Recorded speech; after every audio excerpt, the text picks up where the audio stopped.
तो आज हम सेकंड पार्ट करेंगे कोऑर्डिनेशन कंपाउंड का, जिसका नाम है double salt and coordination compound. What is double salt? Double salt के एग्जांपल है। सबसे पहले एग्जांपल देखें आप, डबल साल्ट क्या होता है। मोहर साल्ट एक डबल साल्ट है। इसमें आप देखोगे पहला साल्ट FeSO4 है, फिर डॉट लग करके अमोनियम सल्फेट दूसरा सॉल्ट है और 6 मॉलिक्यूल हैं H2O वाटर के। तो इसमें डबल साल्ट है। पहला साल्ट फेरस सल्फेट, दूसरा अमोनियम सल्फेट और 6H2O। और सेकंड एग्जांपल इसका है एलम, जिसमें पहला साल्ट है K2SO4 पोटेशियम सल्फेट एंड दूसरा साल्ट है एल्यूमिनियम सल्फेट और 24H2O।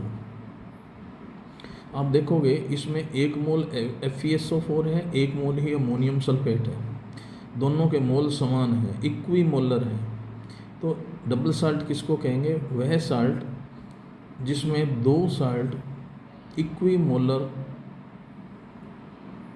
रेशो में होते हैं, बराबर रेशो में होते हैं, तो 1-1 मोल है दोनों का। इसी प्रकार एलम है। एलम में पोटेशियम सल्फेट और एल्यूमिनियम सल्फेट का 1-1 मोल है। वाटर से हमें कोई मतलब नहीं है यहाँ पर। K2SO4 और एल्यूमिनियम सल्फेट ये दोनों 1-1 मोल है, इसलिए इसको डबल साल्ट कहते हैं। अब इनकी करेक्टरिस्टिक्स क्या है डबल साल्ट की? दे कंटेन 2 सिंपल साल्ट, अर्थात 2 साल्ट होंगे। जैसे इसमें 2 साल्ट है FeSO4 और अमोनियम सल्फेट। एलम के अंदर 2 साल्ट है, पोटेशियम सल्फेट और एल्यूमिनियम सल्फेट। ये क्या कहता है? They contain 2 simple salt. ये सिंपल सॉल्ट है इन इक्वी मोलर प्रपोर्शन। तो ये भी 1 मोल है, ये भी 1 मोल है, ये भी 1 मोल है, ये भी 1 मोल है। अगर मान लो FeSO4 2 मोल है तो ये भी 2 मोल होगा। अगर ये 2 मोल है तो ये भी 2 मोल होगा। सेकंड करेक्टरिस्टिक्स है, जैसे मोहर साल्ट का दिया है, तो मोहर साल्ट का मैंने यहाँ एक्सप्लेन किया है कि इसमें 1 मोल FeSO4 है, 1 मोल अमोनियम सल्फेट है और 2 साल्ट है। ठीक है। और दूसरी करेक्टरिस्टिक्स डबल साल्ट की क्या है? When they dissolve in water, when they dissolve in water then they completely dissociate in ions. अगर इनको हम पानी में घोलेंगे तो ये कम्प्लीटली डिसोसिएट हो जाएंगे अपने आयंस में। आपको पता है साल्ट किससे बनता है? कैटायन और एनायन से। जैसे एग्जांपल फिर मैंने नीचे इसको समझाया है आपको। मोहर साल्ट है। मोहर साल्ट किससे बना है? FeSO4 अमोनियम सल्फेट से। इसको वाटर के अंदर डिज़ोल्व किया। वाटर के अंदर डिज़ोल्व करते ही FeSO4 किस में टूट जाएगा? Fe+2 में। ये इसका कैटायन है और सल्फेट इसका एनायन है। अमोनियम सल्फेट में से अमोनियम है, क्योंकि अमोनियम 2 है, इसलिए अमोनियम 2 अमोनियम आयन बनाएगा और SO4 में टूट जाएगा। और जब हम, क्योंकि सल्फेट सेम है, तो जब हम इसको इकट्ठा लिखेंगे, कंपोजिट रूप में लिखेंगे, तो Fe+2 अमोनियम +2 और SO4 2 हो गए, तो 2SO4 -2। अर्थात ये कम्प्लीटली डिज़ोल्व होने के बाद, पानी में डिज़ोल्व होने के बाद अपने आयनों में कम्प्लीटली डिसोसिएट हो गए। इस कारण से इसे डबल साल्ट कहते हैं। Third, they are ionic compound. ये आयनिक कंपाउंड है क्योंकि साल्ट किससे बनता है? आयन से, कैटायन और एनायन से। And do not contain any coordinate bond. इनमें कोऑर्डिनेट बॉन्ड नहीं होता, केवल आयनिक बॉन्डिंग होती है। ठीक है, इसलिए ये आयनिक कंपाउंड है। In double salt metal ion shows there normal valency, जिसको हम प्राइमरी वैलेंसी बोलते हैं। डबल साल्ट के अंदर जो मेटल आयन होता है वो उसकी नॉर्मल वैलेंसी होती है। जैसे यहाँ Fe है, Fe की वैलेंसी +2 है। ये डबल वैलेंसी नहीं दिखाएगा, सेकेंडरी वैलेंसी शो नहीं करेगा, क्योंकि कोऑर्डिनेट बॉन्ड ही नहीं है। ठीक है। दूसरा, इसमें मेटल आयन एक ही है, ये मेटल आयन है एक ही है, तो ये अपनी नॉर्मल वैलेंसी +2 दिखाता है। इसकी कोई कोऑर्डिनेट वैलेंसी या कोऑर्डिनेशन नंबर नहीं है, अर्थात सेकेंडरी वैलेंसी नहीं है। अब हमारे पास में आता है कोऑर्डिनेट कंपाउंड। कोऑर्डिनेट कंपाउंड क्या होता है? Coordinate compound salts are not in equimolar proportion. ये इक्विमोलर प्रपोर्शन में नहीं होते हैं। जैसे K4FeCN6 देखोगे तो ये कैसे बना है? ठीक है, इसका नाम है potassium hexacyanoferrate second ion, ferrate second. ठीक है, तो ये बना कैसे है, देखो इसमें 4 KCN है, एक साल्ट KCN है, दूसरा फेरसाइनाइड है, 2 साल्ट है लेकिन इक्विमोलर में नहीं है। इसमें 4 मोल KCN के हैं, यहाँ लिखा हुआ है 4 मोल KCN के आगे देखो 4 लिखा है, तो 4 मोल KCN के हैं, इसके आगे कुछ नहीं है, कोई नंबरिंग नहीं है, इसका मतलब एक ही है, तो ये बनेगा 1 मोल FeCN ट्वाइस, मतलब फेरस साइनाइड का है। तो 4 मोल KCN के हैं, 1 मोल FeCN में था, जबकि यहाँ पर देखोगे, यहाँ देखोगे मोर साल्ट, जब डबल साल्ट हमने देखा था वहाँ 1 मोल FeSO4 था और 1 मोल ही इक्विमोलर को कंडीशन में था। और कोऑर्डिनेशन जो कंपाउंड्स हैं, दे does not dissociate into ions, जब इनको पानी में घोलते हैं तो वो आयन में डिसोशिएट नहीं करते हैं, completely dissociate, they does not completely dissociate into ions. For example, potassium hexacyanoferrate, ये एक कॉम्प्लेक्स है, इस कॉम्प्लेक्स को मैंने वाटर में घोला तो जो काउंटर आयन है, जो कॉम्प्लेक्स एंटाइटी से बाहर है वो काउंटर आयन है, तो यहाँ काउंटर आयन कौन है, K4, तो ये प्लस है और ये पूरी की पूरी एंटाइटी माइनस में होगी, ये कैटायन है और ये एनायन है। होना क्या चाहिए था, अगर ये डबल सॉल्ट होता तो पोटेशियम अलग होता, Fe अलग होता, Cn अलग होता, लेकिन यहाँ पर कम्प्लीटली ये डिसोशिएट नहीं हो करके केवल जो काउंटर आयन है वो 4K+ के रूप में, और जो कंप्लीट कॉम्प्लेक्स एंटाइटी है जो स्क्वायर ब्रैकेट के अंदर है वो एक पूरे आयन के रूप में अलग से डिसोशिएट होती है। या आप कह सकते हो ये डिसोशिएट नहीं हो रही है, केवल काउंटर आयन इससे अलग हो रहा है।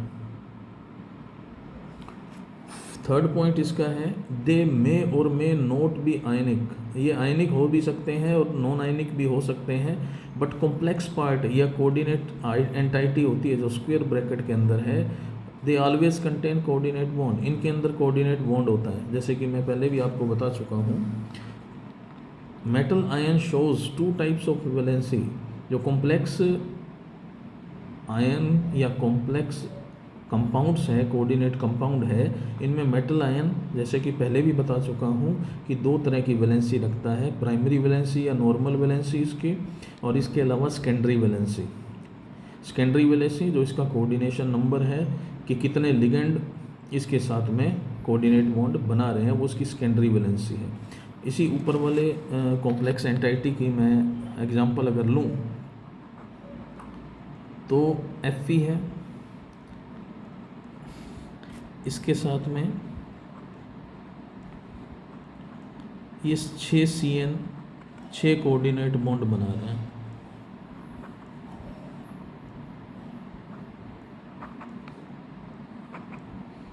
और ये एंटाइटी है,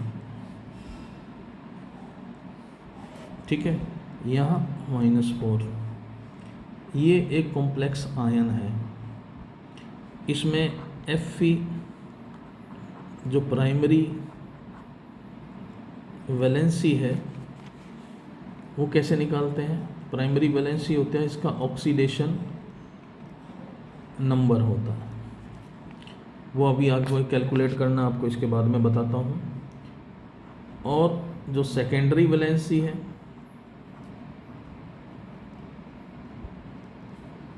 वो क्या है, इसके जो कोऑर्डिनेट बॉन्ड्स,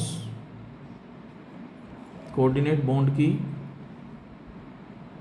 जो नंबर है, कोऑर्डिनेट बॉन्ड्स के जो नंबर हैं वो उसकी सेकेंडरी वैलेंसी है। तो ये सेकेंडरी वैलेंसी इसकी 6 है, क्योंकि Fe के साथ में 1 2 3 4 5 6 कोऑर्डिनेट बॉन्ड बन रहे हैं Fe के साथ में, तो Fe का जो कोऑर्डिनेट बॉन्ड बन रहे हैं वो 6 है, वही इसकी सेकेंडरी वैलेंसी है, वही इसका कोऑर्डिनेशन नंबर भी है।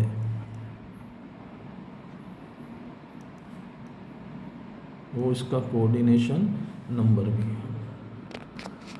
अब हम पढ़ेंगे कैलकुलेशन ऑफ ऑक्सीडेशन नंबर। जैसे अभी 2 आपका एग्जांपल करवाऊंगा मैं, 2-3 एग्जांपल करवा देता हूँ आपको। जैसे हमारे पास में पहला एग्जांपल है K4FeCN6।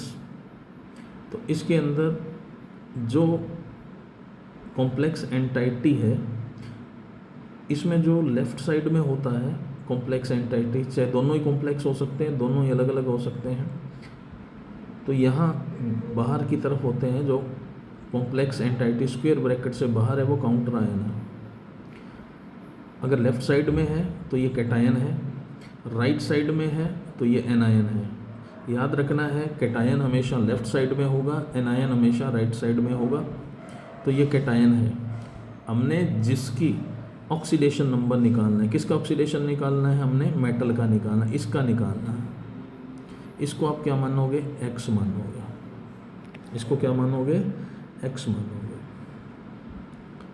अब इससे पहले क्या है, K4 है, कितने K है, 4 है। ब्रैकेट के अंदर इसका जो ऑक्सीडेशन नंबर है, पोटेशियम का जो ऑक्सीडेशन नंबर है, मैंने यहाँ लिखा है कितना होता है, +1। ये मेटल है, आवर्त सारणी या पीरियोडिक टेबल है, उसका पहली जो वर्ग या क्लास है, उस वर्ग या क्लास का एलिमेंट है, इसलिए इनका ऑक्सीडेशन नंबर +1 होगा।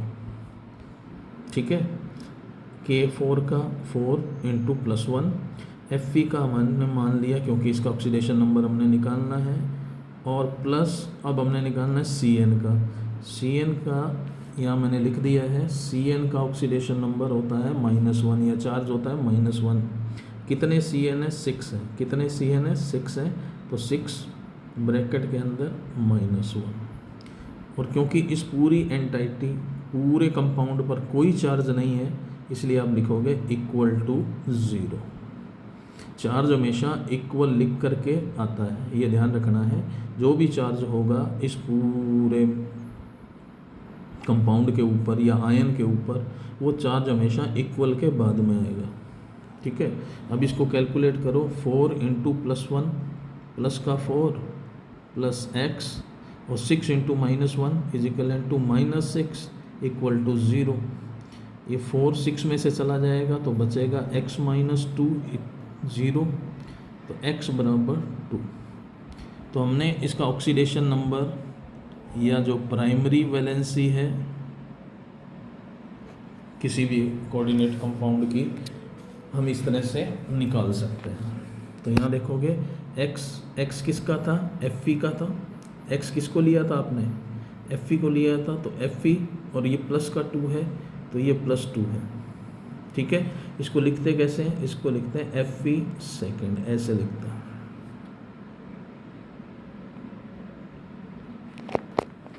अब सेकंड एग्जांपल मैं ले रहा हूँ PtCl4-2।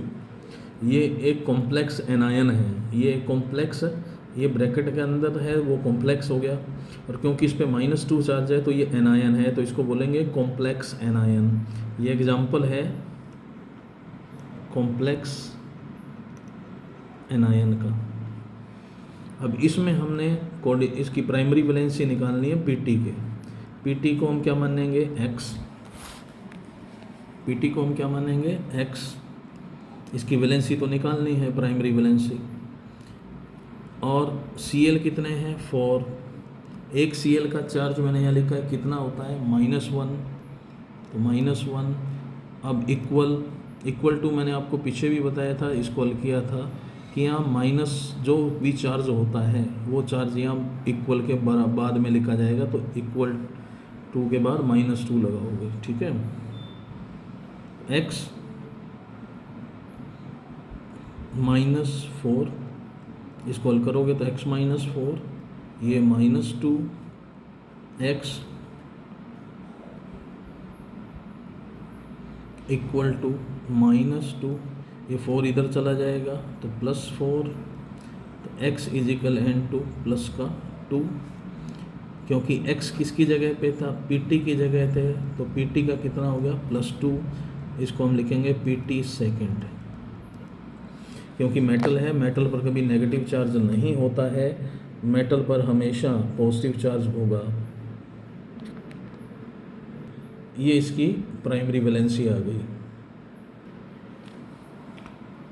अब ये एक और कॉम्प्लेक्स आयन है, आपको इस तरह से दे दिया।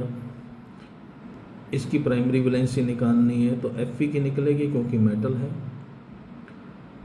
अब SO4 है, सल्फेट है, सल्फेट पर -2 चार्ज होता है, ठीक है, ये -2 हो गया, एक ही है, पैरों में कुछ नहीं है, 2 3 कुछ नहीं है। Cl पे -1 चार्ज होता है और अमोनिया पर कोई चार्ज नहीं होता, एमीन बोलते हैं इसको। कितने हैं? 4 हैं, कोई चार्ज नहीं है, 0 है। और इक्वल का साइन क्या, इस पूरी एंटाइटी पे कोई चार्ज है, प्लस या माइनस, कोई चार्ज नहीं है तो 0। x plus minus -2 -1 plus 4 into 0 0 is equal to 0। x -3 is equal to 0, 3 इधर जाएगा तो प्लस का हो जाएगा, x is equal to +3। x किसके लिए आया था? Fe के लिए, तो Fe यहाँ किस चार्ज में है? +3, इसको लिखेंगे Fe3। ये इसकी प्राइमरी वैलेंसी है, ये इसकी प्राइमरी वैलेंसी है। सेकेंडरी वैलेंसी क्या होगी? FeCN के साथ। अब सेकेंडरी वैलेंसी की मैं बात करूँ, Fe कितने CN से जुड़ा है? 6 से, 6 कोऑर्डिनेट बॉन्ड बन रहे हैं, तो इसका सेकेंडरी वैलेंसी कितनी होगी? 6। इसमें Pt कितने Cl के साथ जुड़ रहे हैं? 4 के साथ। एक Cl एक बॉन्ड बनाता है, तो 4 Cl कितने बॉन्ड, कोऑर्डिनेट बॉन्ड बनाएंगे? 4। तो Pt की सेकेंडरी वैलेंसी 4 हो जाएगी, या कोऑर्डिनेशन नंबर 4 हो जाएगा। यहाँ देखोगे Fe एक S सल्फेट के S से जुड़ा है, एक Cl से जुड़ा है और 4 अमोनिया से जुड़ा है। तो अमोनिया 4 कोऑर्डिनेट बॉन्ड बना रही है, एक बॉन्ड कोऑर्डिनेट बॉन्ड Cl बनाएगा, एक कोऑर्डिनेट बॉन्ड सल्फेट बनाएगा। तो टोटल कितने बॉन्ड हो गए? टोटल बॉन्ड हो गए 6। तो इसकी सेकेंडरी वैलेंसी हो जाएगी 6। ये इसकी प्राइमरी वैलेंसी थी, PV लिख रहा हूँ।